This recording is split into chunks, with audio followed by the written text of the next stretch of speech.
Para quem não sabe, a música pop sueca tem uma longa trajetória de sucessos na música mundial.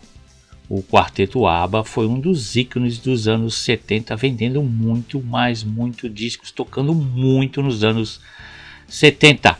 Nos anos 80, na segunda metade dos anos 80, a banda de hard rock Europe explodiu no mundo inteiro. Nos anos 90 tivemos a banda The Cardigans e também o Ace of Base, que tocaram muito nas rádios do planeta. Atualmente a Avicii está dominando as paradas da música mundial e temos muitos outros. Que o ABBA foi o artista sueco que mais vendeu discos na história, isso nós já sabemos. Agora, o segundo artista sueco a mais vender discos pelo mundo inteiro é a dupla pop sueca, os maravilhosos Roxette. Essa dupla maravilhosa que já vendeu cerca de 75 milhões de discos no mundo inteiro.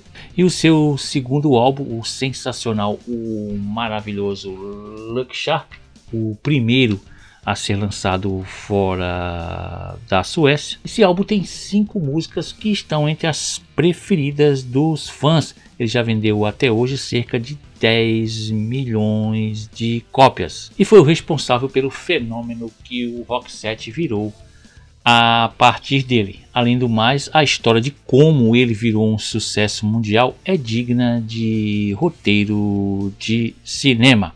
Então agora nós vamos contar a história desse maravilhoso álbum do Look Sharp. Se você quiser fazer um pedido de algum álbum, alguma música que você goste, que a gente conte os bastidores aqui no canal, é só você fazer como o Danilo Mena e a Panela Pressão. Quem sabe o seu pedido vire um vídeo aqui no canal. Eu vou pedir para vocês também conhecerem as nossas redes sociais no Facebook e no Instagram. É o Vida Vitrola. Lá todo dia eu vou publicar os lançamentos de álbum que a gente gosta, que eu e você gostamos de cada dia. Tá bom? Então agora nós vamos contar a história desse maravilhoso álbum para vocês. Meu nome é Odilon Duarte Júnior. Tá começando o Vida Vitrola.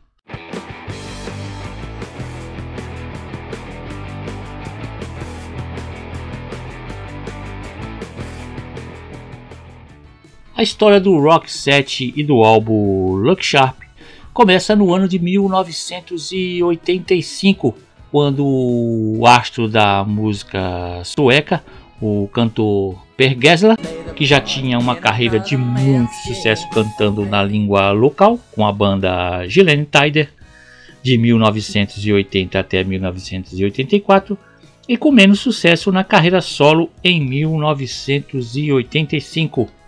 E é ali no outono de 1985, no meio da turnê na Suécia e hospedado em um hotel, ele compõe a música Never Ending Love. Essa canção a princípio tinha a letra em sueco e o nome de Svarta Glass. Per Gessle era um compositor que tinha músicas com vários cantores locais e ele pensa na estrela sueca Pernilla Wahlgren como a voz certa para gravar a música. Então, quando ele, Per Gessle, vai para Estocolmo, algum tempo depois para discutir um novo LP solo, ele entrega uma fita com a demo de Never End Love para Pernilla Wahlgren, que recusa a música para a tristeza do compositor. Só que quando o bambambam da EMI na Suécia, Rolf Nygren, fica louco pela música e já pensando em um sucesso fora da Suécia, diz que ele tinha que gravá-la em inglês e a voz ideal para acompanhá-lo seria a de Marie Fredriksson. Marie já era uma cantora também de muito sucesso na Suécia, cantando na língua local. Per Gessle e Marie se conheceram em uma sala de ensaio em Halmstad alguns anos antes. Com o tempo, eles se tornaram grandes amigos. Marie Fredriksson chegou até a fazer back vocals no The Heartland Café, que foi o último álbum da banda de Per Gessle. Isso aproximou demais Per Gessle e Marie, e muitas vezes os dois se divertiam em longas conversas, geralmente na casa de Per ou em um restaurante local, sonhando com uma carreira musical conjunta no exterior, turnês mundiais e topos de lista de sucesso.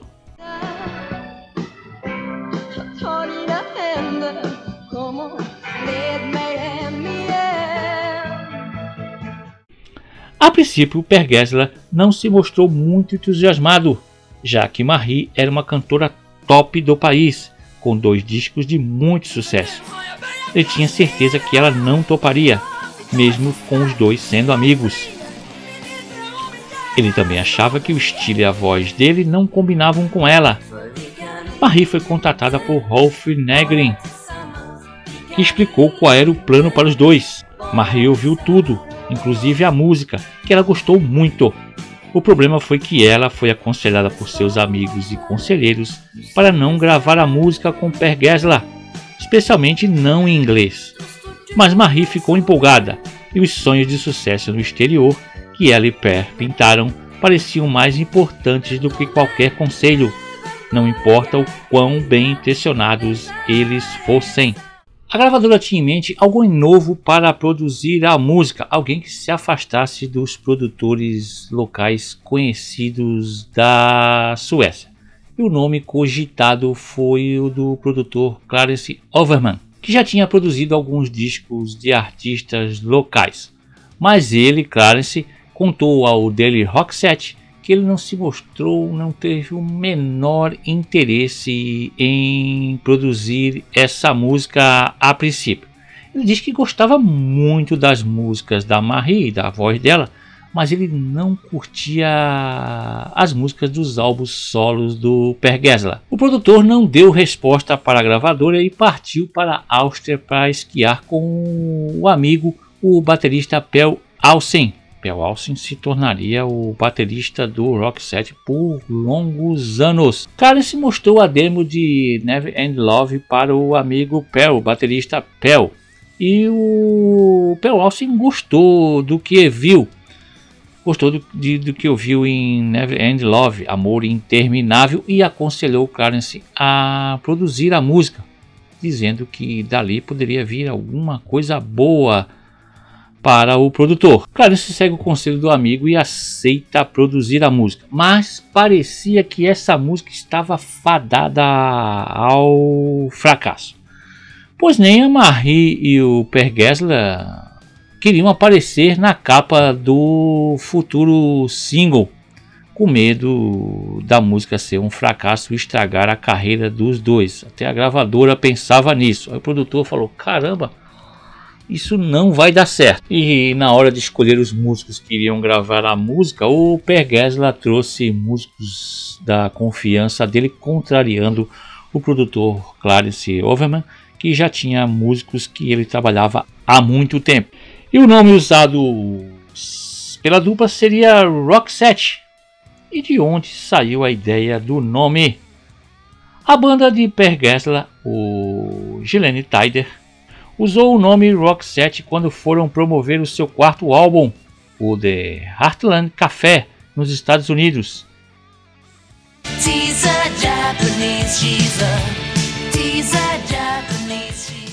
Isso porque a gravadora deu a ideia de lançar a banda em terras americanas com outro nome, já que Gillen Tyder, Idade do Ouro em sueco, não soava bem no mercado americano. A banda decide usar o nome da música Roxette, que foi o single de estreia da banda inglesa Dr. Feelgood, lá em 1974.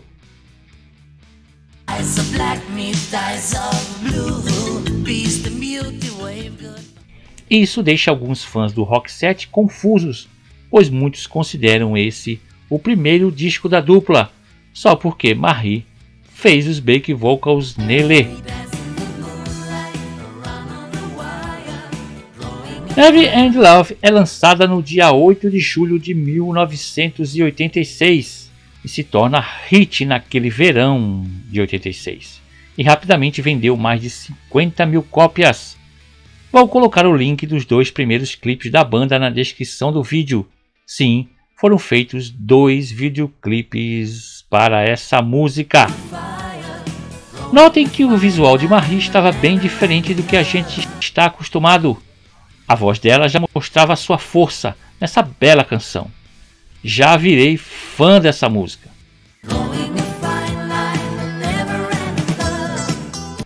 Com esse sucesso, a dupla e a gravadora ficam empolgados e providenciam um álbum para ser lançado ainda em 1986.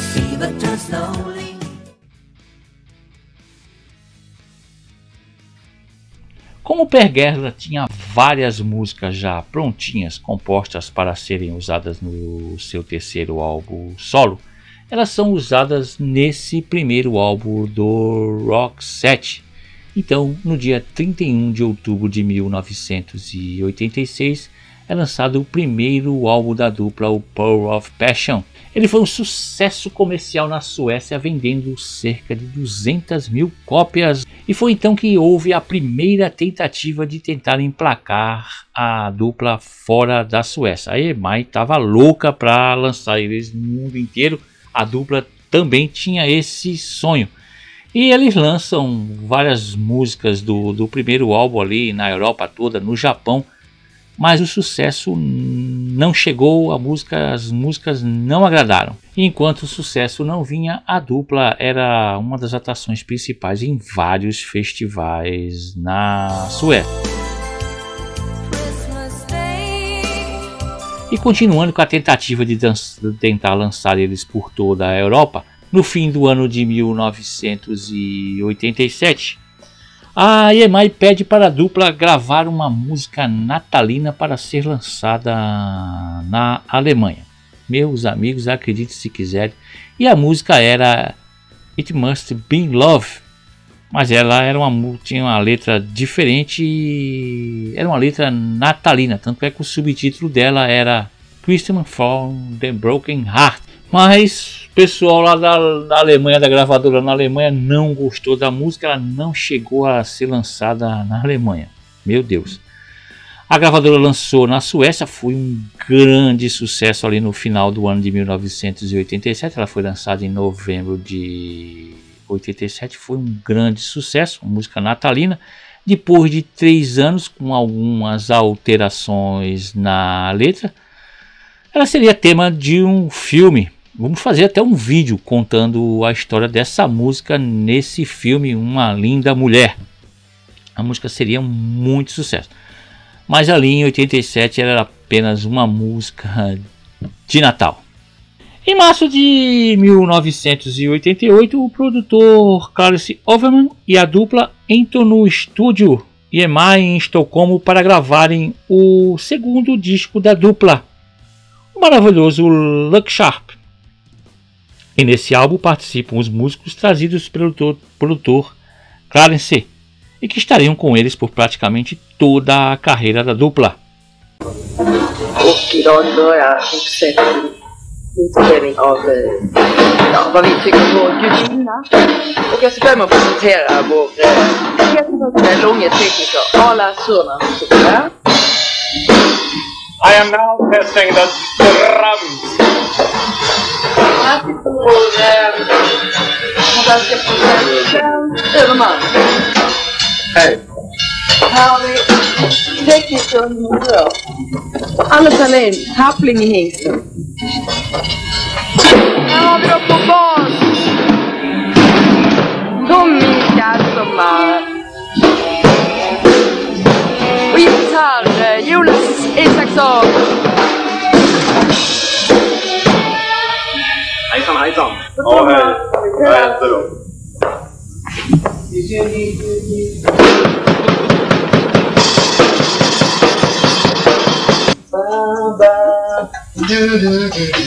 Ja, just det. Sätt lilla konen med konsten. Ja, just det. Du har en hit på gång som vanligt.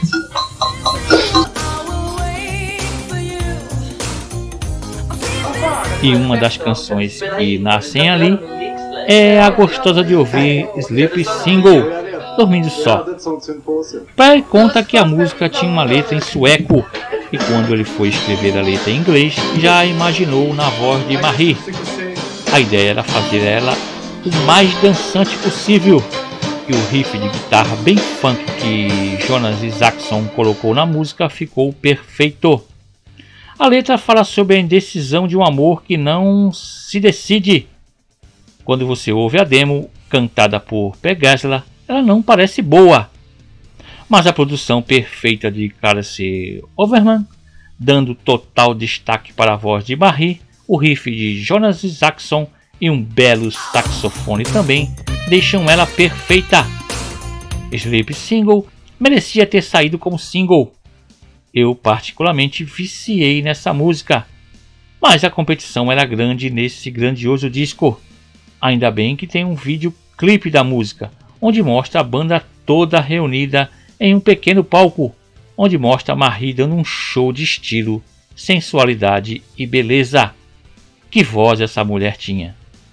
Sleep Single saiu no Look Sharp como a terceira do lado A.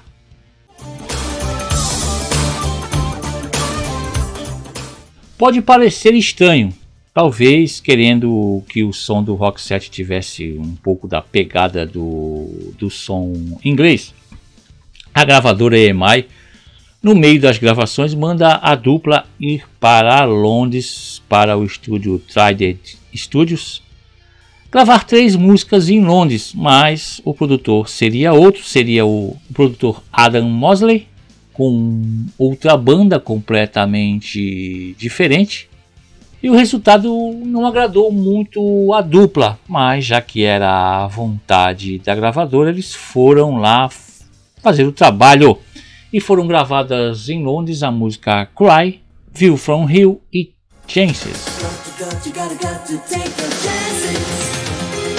Chances, essa maravilhosa música, o Per Gessle diz que quando compôs ela já pensava numa direção que queria que o Roxette seguisse, se livrando um pouco daquela coisa de banda orgânica que eles tinham. Então quando você ouve a demo, parece que você está ouvindo um som do Pet Shop Boys. Ele diz que realmente ele compôs ela pensando no Pet Shop Boys. Ele queria que o Roxette incorporasse muita coisa eletrônica nessa música em Chances. Mas infelizmente ele disse que ela não foi produzida por Clarence Overman, pedido da gravadora. Ele disse que o resultado ficou bem diferente do que tem na demo. Realmente, se você ouvir a demo, você vai ver que é bem diferente do resultado que ficou. Mas mesmo assim, cara, essa música é muito boa. Eu gosto muito dessa música. Gruda na cabeça. Maravilhosa música. A banda volta para a Suécia e a gravadora decide que as músicas de trabalho, os famosos singles, seriam apenas as músicas em que Marie tinha os vocais principais. Então os 2 primeiros singles são lançados: Dressed for Success em agosto e Listen to Your Heart em setembro, e conclui a gravação do disco. Finalmente, no dia 21 de outubro de 1988, o Look Sharp é lançado na Suécia. A gravadora, talvez achando que as canções gravadas na Inglaterra teriam mais qualidades para emplacar no resto da Europa, decide lançar Chances como primeiro single em países da Europa.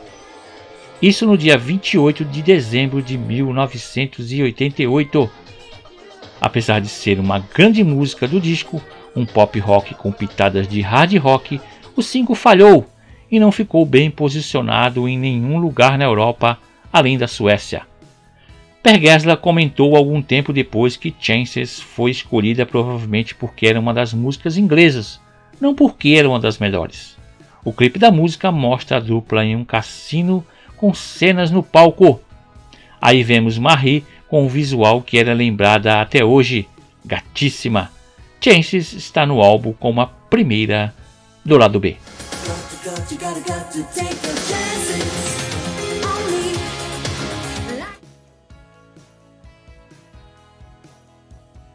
Enquanto esse sensacional álbum Look Sharp é um grande sucesso na Suécia, vendendo 140 mil cópias em apenas 10 dias, O produtor Clarence Overman diz que na Europa ninguém queria saber dele, apesar de todos os esforços da gravadora para tentar divulgar o álbum na Europa.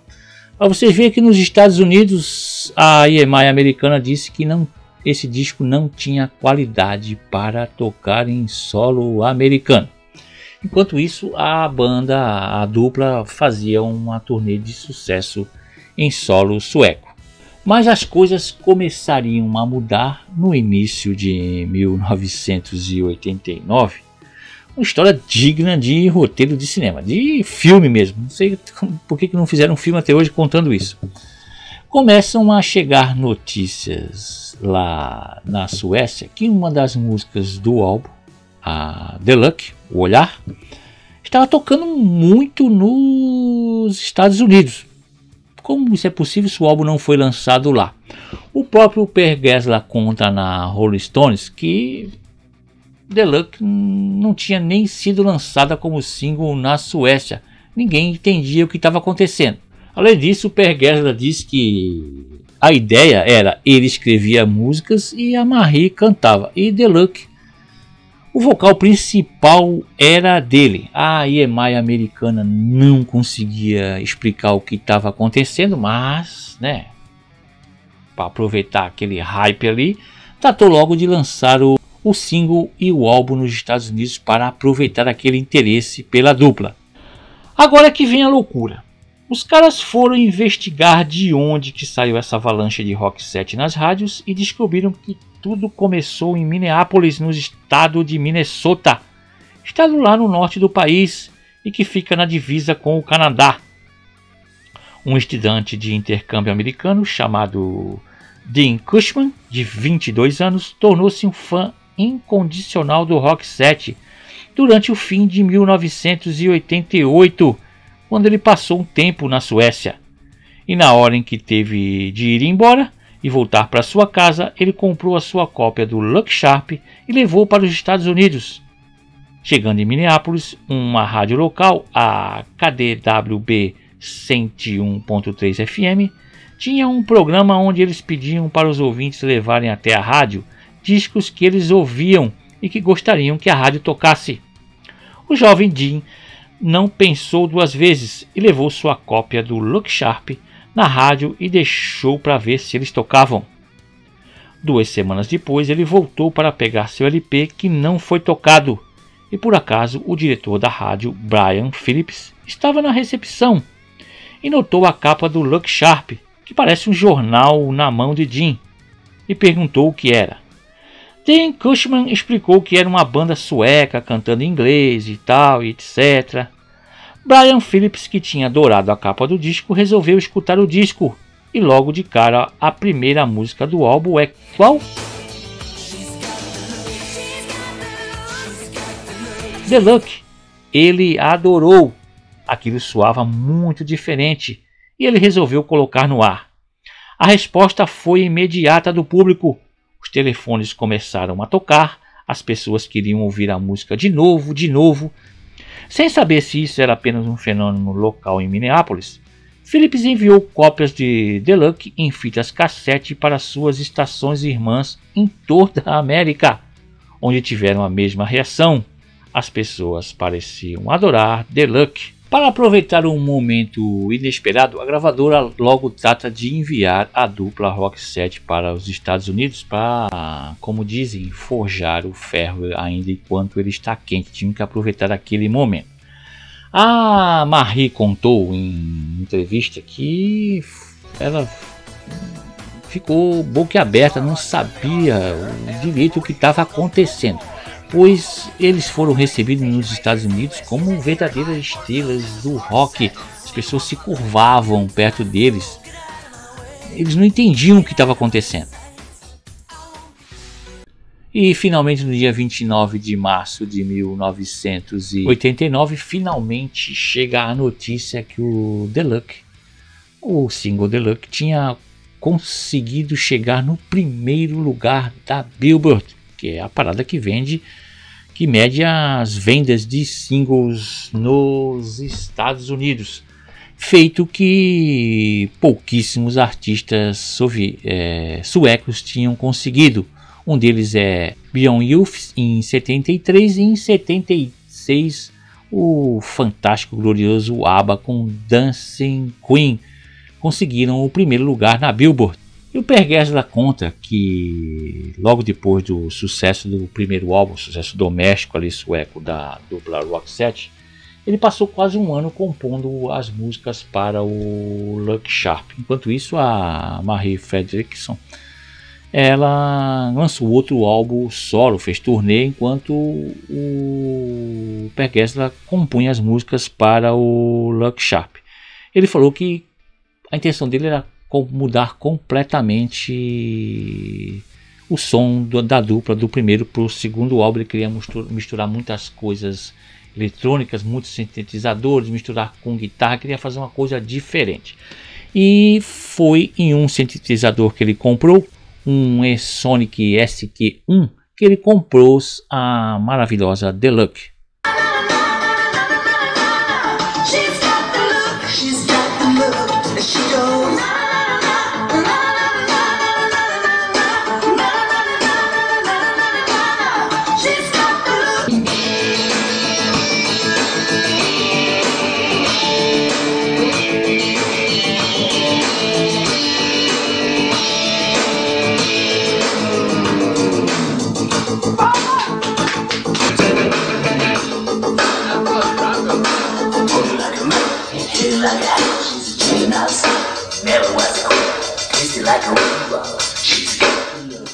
As palavras do primeiro verso de Deluxe, andando como um homem, batendo como um martelo, eram basicamente letras de guia e foram feitas para lembrar o ritmo e o fraseado.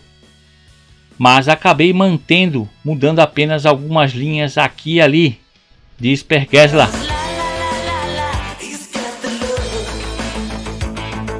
A demo de Deluxe foi chamada de He's Got Deluxe. Era para Marie cantar, mas não combinava com seu estilo. Ela preferia melodias mais majestosas, onde pudesse explorar suas soberbas habilidades vocais. Ela foi realmente incrível. Ela fez todas as minhas músicas muito melhores do que realmente eram, diz um empolgado Per Gessle. Anders Healing, o baixista da antiga banda de Gessle, o Julian Tyder, foi fundamental na gravação dos componentes eletrônicos da música. Gessle procurou evitar o som de banda ao vivo presente no álbum de estreia do Roxette, Pearls on Passion. Healing programou efeitos na introdução e talvez 20 ou mais outros efeitos ao longo da faixa. De acordo com Gessle, o guitarrista Jonas Isaksson também teve um grande impacto na música, dizendo: pedimos a ele para tocar no estilo de I Want to Tell You, e George Harrison tocou no álbum Revolver dos Beatles. Jonas foi embora e quando voltou trouxe esse riff maravilhoso. Jonas Isaksson disse que o riff de guitarra principal foi escrito vários dias antes, enquanto compunha músicas com a sua então namorada Marianne Fleiner. Ao tocar o riff durante a gravação de Deluxe, Isaksson disse que Gessle, o produtor Clarence Overman e o engenheiro Elar Surna enlouqueceram e que Gessle instantaneamente o queria como um riff de abertura para a música. Se você está gostando do vídeo e quiser contribuir com o canal, é só deixar qualquer valor aqui embaixo clicando no valeu demais, beleza? E o jovem que levou o álbum do Roxette para os Estados Unidos, como que ele tá? Ele conta que a estação de rádio onde ele levou o LP do Roxette organizou um encontro com a dupla. Ele lembra com muito carinho disso. Ele diz que a Marie e o Per Gessle foram muito gentis com ele. E ele diz que se sente como, sabe, o caixa de uma casa lotérica que vende o cartão premiado para uma pessoa. Ele se sente assim. Ele não tinha nada a ver com eles. Essas coisas que diz aí que ele foi pago por eles, é tudo invenção da cabeça das pessoas. E ele chegou a se encontrar com a dupla várias e várias vezes. Todas as vezes que o Roxette ia para os Estados Unidos, convidavam ele para ir aos shows. Ele contou isso no blog HuffPost. Ele conta ainda que retornou à Suécia, foi ver um show do Roxette na Suécia, ali dos bastidores, e foi lá que ele conheceu a esposa dele, está casado com a moça até hoje. A gravadora também, a EMI, deu para ele qualquer disco que ele quisesse, deu vários e vários discos que ele quisesse, e deu um disco de ouro do Deluxe para o menino Jim Hushman.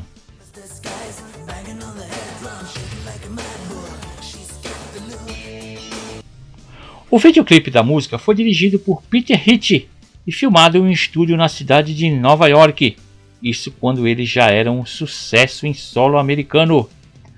A dupla canta a música em uma sala bagunçada e colorida, enquanto interage com um grupo de mulheres. Deluxe tornou-se o primeiro número 1 dos Estados Unidos em abril de 1989, onde permaneceu por uma semana. A música também liderou as paradas em 25 outros países. Ela foi o terceiro single do Luke Sharp na Suécia e o primeiro single lançado nos Estados Unidos. Ela foi lançada dia 12 de janeiro de 1989 e está no disco como a primeira do lado A.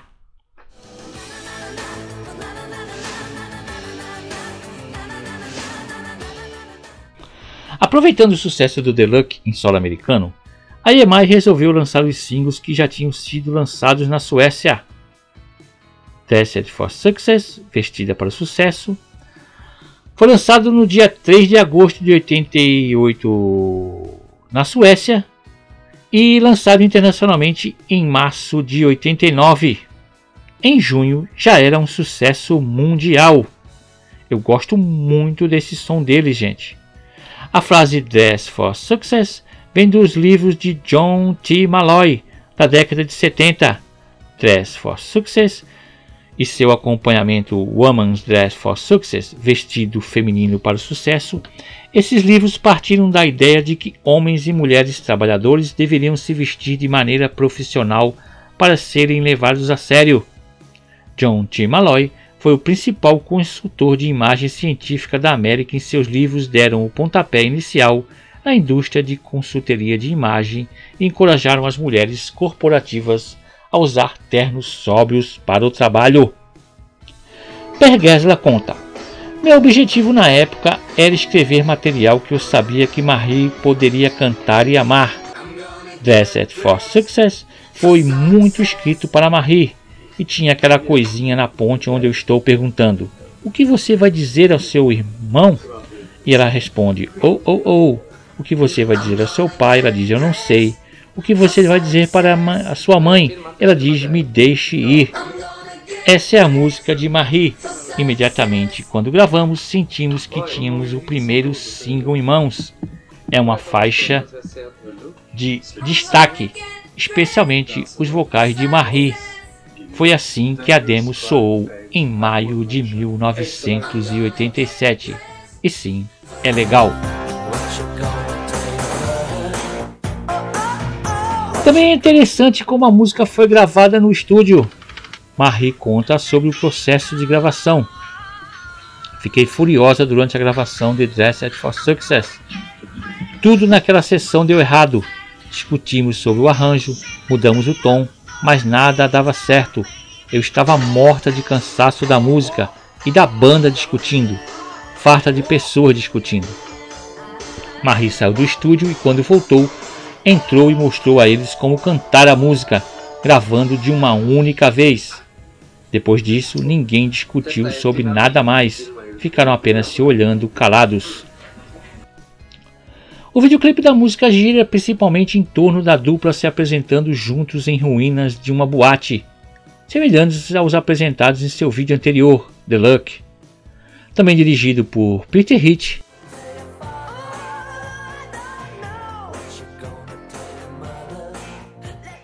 Uma história bem interessante e legal de contar sobre essa música é que em uma das primeiras turnês do Roxette, essa música abriu shows. Isso ainda quando os shows eram só na Suécia. E em um destes shows, Marie subiu ao palco usando o cabelo preto. Os fãs pensaram que ela tinha mudado a cor novamente. até que ela pegou o cabelo de cima e puxou em uma peruca preta, mostrando a sua cabeleira loira. A banda continuou tocando e Marie caminhou até um espelho no palco e, como se nada tivesse acontecido, ela ficou arrumando seu penteado e finalmente se vestindo para o sucesso, o que viria a ser mundial em breve. Dressed for Success está no Look Sharp como a segunda do lado A.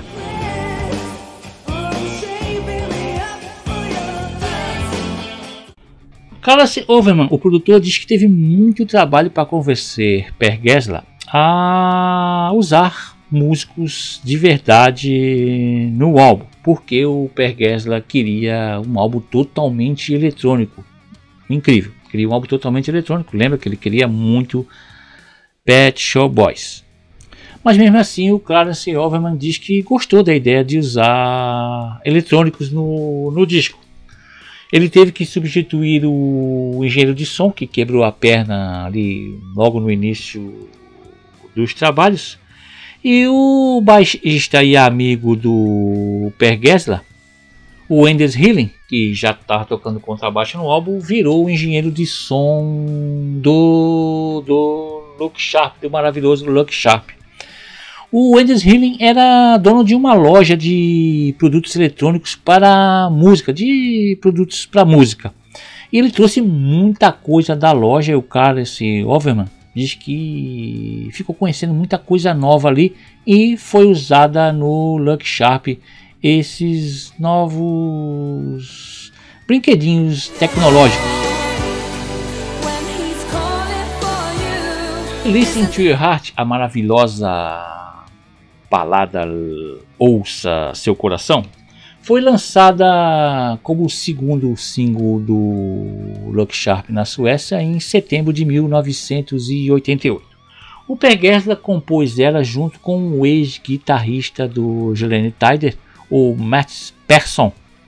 E ele conta que eles tentaram recriar aquele som de rock FM que tocava ali na Inglaterra e nos Estados Unidos. Eles estavam muito interessados em criar um som desses.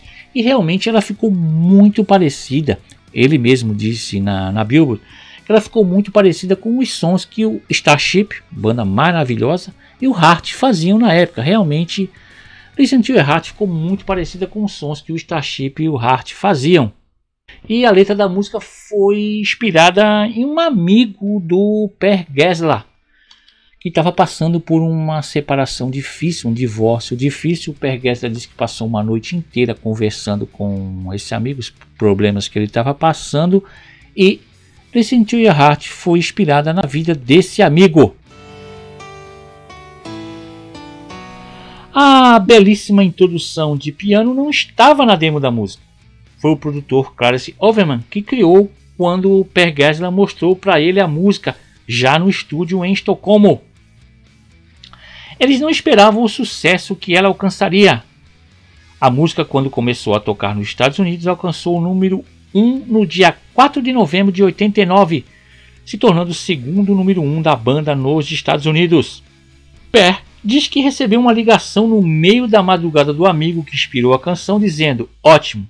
Você, eu e Marie somos o número 1 nos Estados Unidos." Per Gessle disse que isso foi muito divertido. Listen to Your Heart foi a primeira música a alcançar o número 1 nos Estados Unidos sem um lançamento comercial de um single, um famoso compacto. Meu Deus, hein?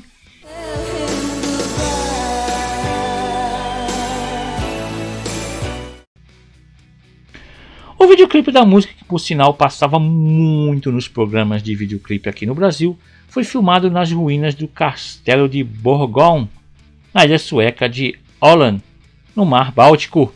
O diretor americano Doug Freel e a equipe de produção do vídeo acreditavam que a ruína foi criada especialmente para o vídeo. Gessle disse: "Levou algum tempo para convencê-los de que o lugar realmente era real." Uma coisa bem legal que Per Gessle conta sobre a música é que ele estava no aeroporto de Nova York e um funcionário perguntou o que ele fazia. A resposta foi que era compositor, e o funcionário do aeroporto disse: "Ah, sim, você fez alguma coisa que eu já ouvi?" E o Per Gessle disse: eu fiz essa que está tocando aí. E era justamente Listen to Your Heart que estava tocando nos alto-falantes do aeroporto. Listen to Your Heart foi o primeiro lugar em vários países. Está no Look Sharp como a última do lado B do álbum.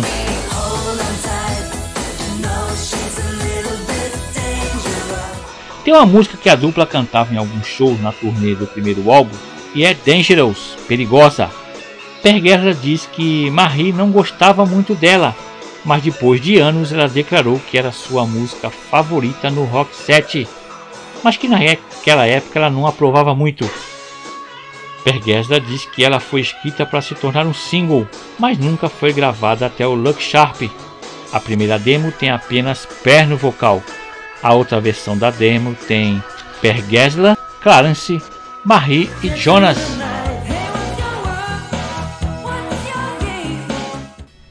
Antes de ela entrar no Look Sharp, e como Marie não gostava muito dela no início, Per enviou uma cópia da demo para Don Johnson. Para quem não sabe, Don Johnson era um dos astros da série de TV Miami Vice. Don estava gravando seu segundo álbum. Depois de um tempo, Per Gessle recebeu uma carta do empresário de Don Johnson dizendo que ele não gostou da música.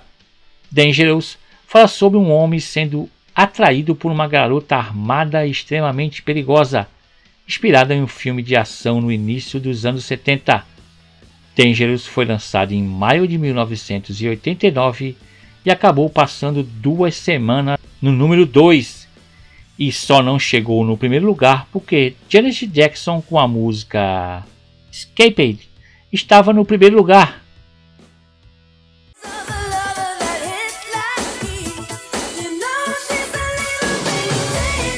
O videoclipe foi filmado durante o show nas ruínas do castelo de Borgone, em julho de 89. A dupla é mostrada nele durante um ensaio, show e também nos bastidores. Você pode ver a verdadeira alegria de Marie e Per durante estes momentos filmados. A banda tem contato uns com os outros no palco. Marie dança muito, pula e corre, interage com Per e com os outros músicos no palco. Videoclipes que mostram músicos no palco são ótimos porque mostram a alegria de tocar.